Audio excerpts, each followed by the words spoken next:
monde. Alors cette semaine, je vais revenir avec l'outil poids de corps. Je vais aussi travailler avec les élastiques et je vais aussi travailler le six-pack et non pas les six-pack, les abdominaux, même s'ils vont être sollicités, mais travailler avec le six-pack de lait. Je vais m'en servir comme lest. C'est cet outil que tout le monde peut se procurer. Ça peut être un pack d'eau, ça peut être un sac de pommes de terre, mais moi je vais faire ça avec un pack de lait, ça correspond à 6 kg, 6 litres, 6 kg. Donc il y aura des entraînements spécifiques six-pack de lait. Aujourd'hui, on va venir travailler une stratégie qui va vraiment nous permettre d'atteindre la congestion musculaire sur les jambes. Je vais commencer par faire une espèce de pré-fatigue sur les quadriceps qui interviennent sur d'autres exercices, des travails de fessiers, du travail des ischios. Et pour vraiment favoriser un travail plus sur les fessiers et sur les ischios par la suite de l'enchaînement, je vais commencer à travailler les quadriceps. Je vais vous proposer un enchaînement d'exercices qui va pré-fatiguer le quadriceps et qui va aller en dégradé sur les autres groupes musculaires à favoriser le travail des fessiers et des ischios puisque les quadriceps seront bien fatigués. Normalement, à la fin de cet entraînement, vous allez vraiment avoir les jambes congestionnées et vous allez vraiment avoir mal aux jambes comme si vous aviez fait de la muscu avec des charges. Et pourtant, il y aura zéro charge. Ça va être juste l'enchaînement qu'on va respecter et les options que je vais vous proposer en fonction de votre niveau. Vous pourrez ajouter des fonctions et des options de difficulté qui vont nous permettre d'atteindre une super congestion.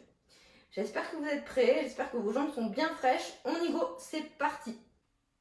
Alors je vais commencer avec le mouvement que j'appellerai le mouvement de planche quadriceps. Ici, je vais à la fois solliciter mes abdominaux et mes quadriceps. Donc je suis partie à genoux, à 90 degrés au niveau des angles hanches et genoux chevilles. Et simplement, je monte en extension complète. Le quadriceps étant moteur de l'extension du genou. Ici, j'ai vraiment un travail sur le quadriceps. Je souffle en montant et j'inspire en descendant. Et pour venir saturer un peu plus rapidement, congestionner un peu plus rapidement, je peux tout simplement bien ajouter des petites pompes en bas, faire 2 petits mouvements et je remonte.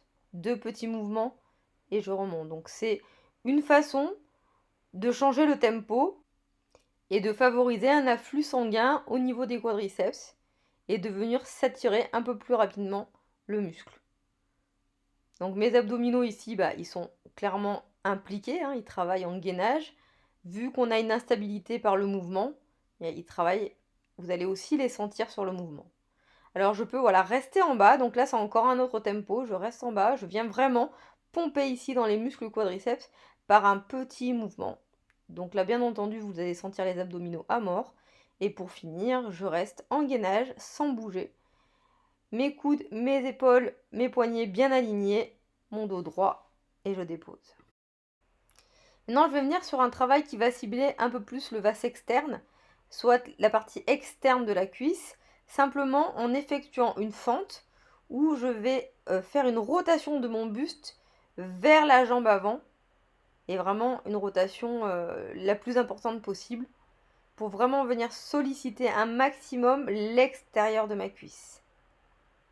Donc ça rajoute un peu d'instabilité.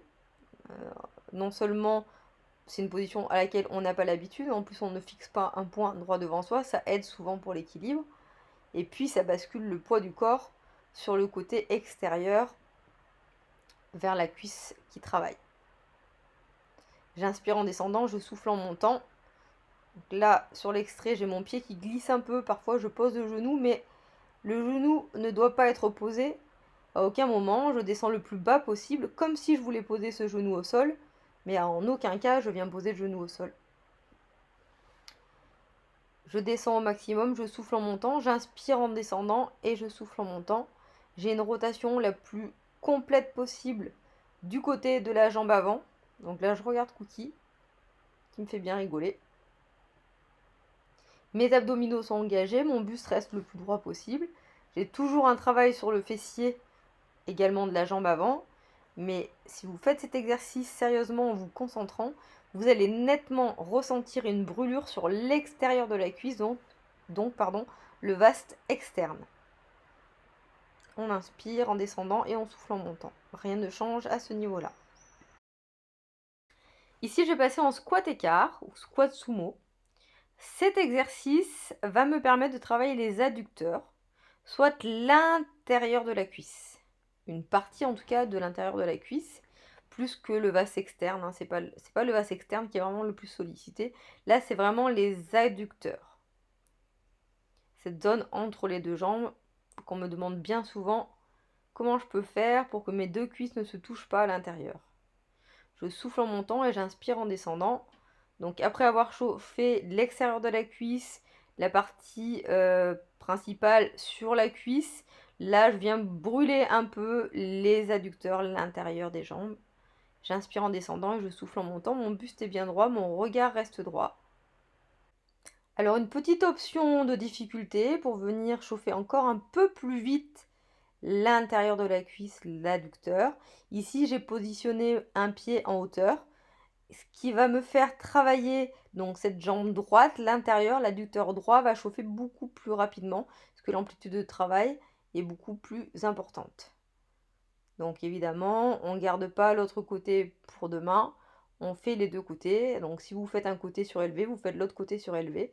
Mon buste reste bien droit, je descends au maximum, le plus bas possible. Je souffle en montant et j'inspire en descendant.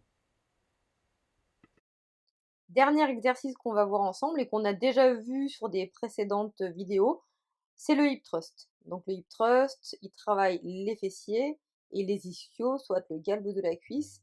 Ici, je l'effectue en bilatéral, c'est-à-dire que j'ai mes deux appuis qui sont dans le sol.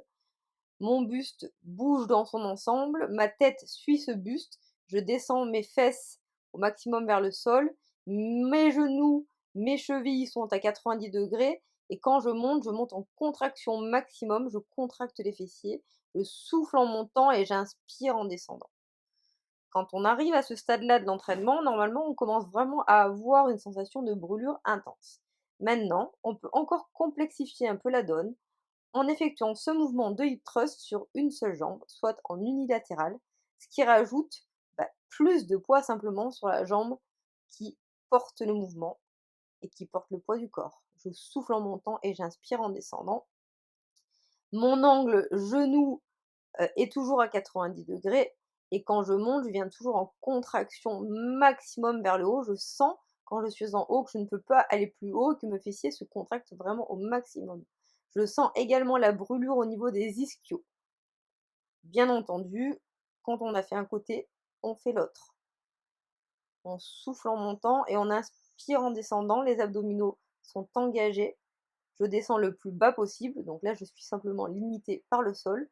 Si vous voulez surélever un tout petit peu les pieds pour descendre encore un peu plus bas vos fesses, c'est quelque chose de tout à fait possible. Notez que ma tête suit bien l'ensemble du buste. Ma tête ne reste pas sur le canapé quand mon buste descend. Donc le canapé rend l'exercice un peu plus difficile puisque mou. Est-ce que ça brûle? Est-ce que vous auriez pu faire un mouvement supplémentaire? La limite, elle va se trouver là.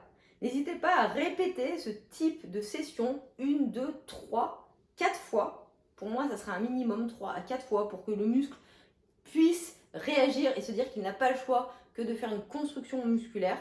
Mais vous pouvez aller 5, 6, 7, 8 fois. La limite, ce sera bien simplement la posture qui se dégrade dès que vous allez sentir que votre dos se cambre, que vous n'arrivez plus à faire la contraction maximale.